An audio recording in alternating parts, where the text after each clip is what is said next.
नमस्कार दोस्तों, आप लोगों को हमारे इस वीडियो में स्वागत है। आज हम इस वीडियो में आपको बताने वाले हैं सेविंग अकाउंट, करेंट अकाउंट और सैलरी अकाउंट को एक साथ खुलाने में हम लोगों को क्या बेनिफिट होगा। और ये वीडियो ज़्यादातर उन लोगों के लिए है जो प्राइवेट जॉब कर रहे हैं और सरकारी जॉब कर रहे हैं। ठीक, उनके लिए वीडियो मोस्ट इम्पोर्टेंट होने वाली है। आपको इन तीनों अकाउंटों के बारे में बताएंगे और अगर आप लोग इन तीनों अकाउंट को खुलाते हो तो आपको बहुत ज़्यादा बेनिफिट होगा। वो कैसे होता है वो बताता हूँ मैं। यहाँ पर हमने लिखा हुआ है सेविंग अकाउंट, करेंट अकाउंट और लिखा हुआ है सैलरी अकाउंट। ठीक है, इसके बारे में पूरा हम डिटेल बाय डिटेल आपको समझाएंगे। पहले हम बात कर लेते हैं सैलरी अकाउंट के बारे में, सैलरी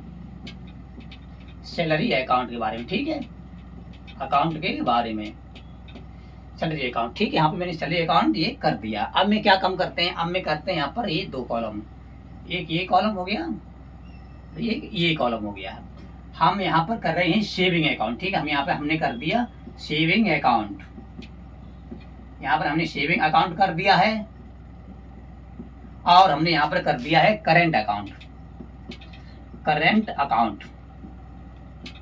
आप लोग समझ रहे होंगे। ठीक है, अब ये मैंने ऐसा चार्ट सा मैंने बना दिया। आप इसमें समझाते हैं आपको क्या बेनिफिट होंगे तीनों अकाउंट को एक साथ खुलाने से। ठीक है, जैसे कि अगर आप लोग सरकारी नौकरी कर रहे हैं या फिर प्राइवेट जॉब कर रहे हैं। ठीक है, समझाना आप लोग। आप क्या कर रहे हैं, जैसे माने चलता हूं आप किसी कंपनी में प्राइवेट जॉब कर रहे हैं तो कंपनी वाले आजकल क्या कर रहे हैं, हर किसी व्यक्ति का सैलरी अकाउंट खुलवा रहे हैं, क्योंकि वो आजकल हाथों में कैश नहीं दे रहे हैं, वो सीधा सीधा आपके अकाउंट में पैसे को ट्रांसफर कर रहे हैं। ज्यादातर यही हो रहा है। तो क्या होता है, कंपनी में किसी भी काम कर रहे हैं या फिर आप सरकारी जॉब कर रहे हैं, तब आपका सैलरी अकाउंट खुलना बहुत जरूरी हो जाता है और आपको खुला भी होता है। ठीक है, आपको मालूम पड़ पाए या ना मालूम पड़ पाए, वह सिर्फ आपके ऊपर आधारित होता है। जैसे कि मान चल रहा हूँ आप किसी कंपनी में जॉब कर रहे हो, आपको सैलरी मिल रही है, आपको सैलरी मिल रही है 10,000 रुपया। ठीक है, आपको सैलरी 10,000 रुपया मिल रही है। इतना नहीं मिलता, ज्यादा मिलता है। एक अनुमान की उदाहरण के तौर पर बात कर रहा हूँ, उदाहरण के तौर पे। तो आप क्या काम करेंगे, आप लोग सैलरी अकाउंट में आपके पैसे आ गए हैं 10,000 रुपया। अब इन पैसों को आप लोग दो भागों में बांट देंगे। वो कैसे बांटेंगे, आप लोग सैलरी अकाउंट में क्या करेंगे, आप लोग सैलरी अकाउंट लेकर के इससे क्या करेंगे, आप लोग 5,000 रुपया सेविंग अकाउंट में कर दीजिए और 5,000 जो बचे हुए हैं वो आप क्या करेंगे, वो आप इस अकाउंट में, करेंट अकाउंट में कर दीजिए। वो क्यों, हम आपको पूरी जानकारी बताएंगे इस वीडियो में। ये है सेविंग अकाउंट, इसको हम लोग गुल्लक बोलते हैं। जो गुल्लक आती है ना, क्या करते लोग उसमें एक एक रुपया रोज इकट्ठा करते हैं। आप ऐसा ही काम करना। और करंट अकाउंट से भी एक काम ये करना, जैसे कि आपने दो हिस्सों में पैसे को डिवाइड कर दिया, बांट दिया है। 5,000 अपने सेविंग अकाउंट में कर दिए और 5,000 रुपये अपने करंट अकाउंट में कर दिए। तो आपको क्या करना, ये आपकी गुल्लक है।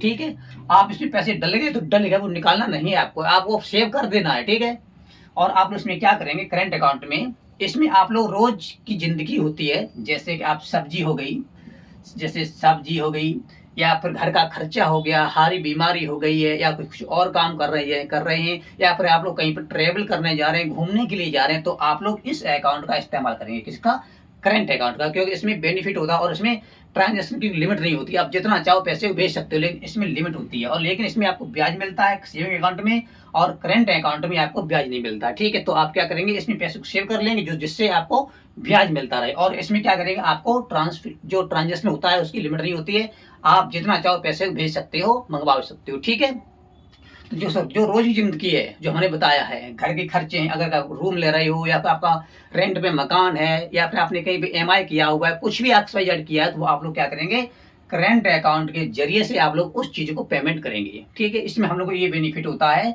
और इसीलिए मैं आप लोगों को कहना चाहता हूँ, इन तीनों अकाउंटों का बहुत जरूरी हो जाता है। लोग क्या करते हैं, एक बात बताता हूँ मैं, लोग क्या करते हैं, अपनी सेविंग अकाउंट को अलग अलग बैंकों में 5 अकाउंट को खुलवा देते हैं, 5 अकाउंट को खुलवा देते हैं।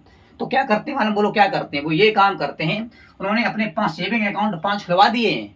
खुलवाने के बाद उनके 2 अकाउंट में या फिर एक अकाउंट में पैसे रखते हैं। बाकी जैसे कि मान चलता हूँ आपके 2 अकाउंटों में पैसे हैं और 3 अकाउंट में आपके पैसे नहीं हैं, तो क्या होता है, आपको उन अकाउंटों में जीरो अकाउंट है, कोई दिक्कत हम, जीरो है, तो क्या करेंगे, जो आपके 2 अकाउंट में पैसे पड़े हुए हैं ना, वो उनका चार्ज उन अकाउंटों से काट लिया जाता है। ठीक है, तो उसमें क्या होता है, आपको फिर इन तीनों अकाउंटों को मिनिमम बैलेंस रखने की पेनल्टी लगती है। तो आप लोग कहते हैं हमारे अकाउंट से पैसे कट गए हैं, हमको ये समस्या हो गई है, हमको वो समस्या हो गई है, इसलिए करते हैं आप अगर जितना अकाउंट इस्तेमाल करना चाहते हो उतना ही आप अकाउंट रखिए। अगर आप 5 अकाउंट इस्तेमाल करना चाहते हो, 10 करना चाहते हो, 20 करना चाहते हो, उतने आप अकाउंट रखिए। आप या फिर आप एक करना चाहते हो, ठीक है। एक्स्ट्रा ज़्यादा अकाउंट खुलाने से हम लोगों को हानि होती है, इतना मैं आपको जरूर बता देता हूँ। और इतनी सी है, और इसमें भी यही होता है। इसको आप 2-3 अकाउंट बांट लीजिए और इसमें भी आप लोग 2-3 तरीके के अकाउंट को कर लीजिए, ठीक है, जिससे आप लोगों को आगे चल करके फायदा होती रही। जो आज इस जानकारी थी ना, इसलिए मैं कहना चाहता हूँ। और ये जो जॉब कर रहे हैं, नौकरी कर रहे हैं, उनके लिए वीडियो बहुत मोस्ट इंपॉर्टेंट है। उन व्यक्तियों को अपने 3 अकाउंट खुलाना है और इस अकाउंट को कभी भूलना नहीं है। जो 5,000 रुपया, 10,000, 15,000 जैसी आपकी सैलरी हो, अगर आपकी सैलरी 50,000 रुपया है तो आप क्या करेंगे, 25,000 रुपया इसमें बाहर देंगे और 25,000 रुपया आप इसमें कर देंगे, ठीक है।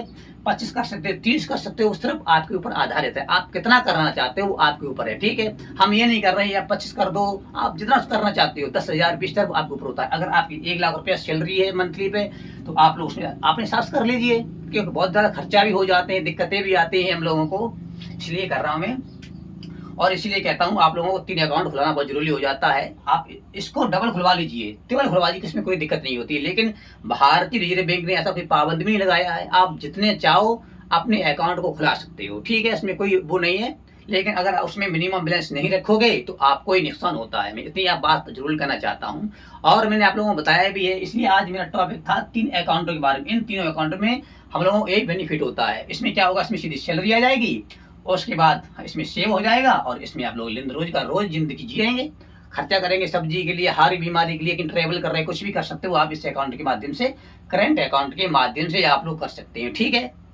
शायद आपको समझ में आ गया हो गया। आप सोच रहे होंगे आपको कौन सा अकाउंट खुलाना चाहिए। अगर कोई भी काम कर रहे हैं XYZ आप लोग, अगर आप लोग बिजनेस कर रहे हैं, आपका ठेला लगा रहे हैं, आप कुछ भी कर रहे हैं, तो आप इन 2 अकाउंट को खुलवा लीजिए, सेविंग को, करंट अकाउंट को। आप क्या करेंगे, इसमें पैसे मतलब जमा करते हो और इससे आप रोज रोज लेन देन करते रहिए, आपको इतने होता है, ठीक है। इसलिए मैंने बनाया है। हमने सोचा ये जानकारी आप लोगों को मैं जरूर प्रमोट कराएं, आप लोग जरूर बताने की कोशिश करें, क्योंकि जिससे आप लोगों को बहुत फायदा हो, बहुत मोटिवेट मिले और आप लोगों को आगे भी सीखें, सबक भी सीखें, ठीक है। इतना मैं आप लोगों से कहना चाहता हूँ। मैं एक बात और ये भी कहना चाहता हूँ, अगर आपके अकाउंट में मिनिमम बैलेंस नहीं है तो आप लोग प्लीज उसमें अपने मिनिमम बैलेंस को रखना जरूर समझ लें। अगर नहीं रखेंगे तो आपके अकाउंट से पैसे कटते रहेंगे, पैसे कटते रहेंगे, आप कुछ नहीं कर पाओगे, ठीक है। आप कहोगे लोगों से हमारे बैंक में पैसे कट गए हैं, हमारे ये हो गया वो हो गया, वो इसलिए करते हैं क्योंकि आपके अकाउंट में मिनिमम बैलेंस नहीं होता, उसकी पेनल्टी आप लोगों से लगती है, ठीक है। बस इतनी जानकारी थी जो आज हमने इस वीडियो में आप लोगों को बताई हुई है। अगर ये जानकारी आप लोगों को अच्छी लगी तो मैं आप लोगों से सिर्फ एक रिक्वेस्ट करने वाले हैं, प्लीज आप लोग हमारे इस चैनल को सब्सक्राइब करें, वीडियो को लाइक करें, शेयर करें और कमेंट करें। जो भी कोई आपके मन में क्वेश्चन है, डाउट है, तो प्लीज आप लोग मुझे कमेंट कर दें, हम उसका रिप्लाई आपके पास जरूर सेंड कर दूंगा, ठीक है। और मैं आपको बताऊंगा भी, आप लोगों को हमारे इस चैनल पर फाइनेंस के संबंध में और बैंकिंग के संबंध में वीडियो मिलती रहती है। जो भी कोई नई अपडेट आएगी या कुछ भी जो योजना आएगी उसके बारे में हम आप लोगों को इस वीडियो में बताते रहेंगे, ठीक है। अगर ये जानकारी अच्छी लगी है तो आप लोगों को बहुत बहुत धन्यवाद। आप कमेंट करके बताना किन किन व्यक्तियों के पास ये 3 अकाउंट खुले हुए हैं और इन तीनों अकाउंटों का वो लाभ ले रहे हैं, ठीक, कमेंट करके बताना आप लोग।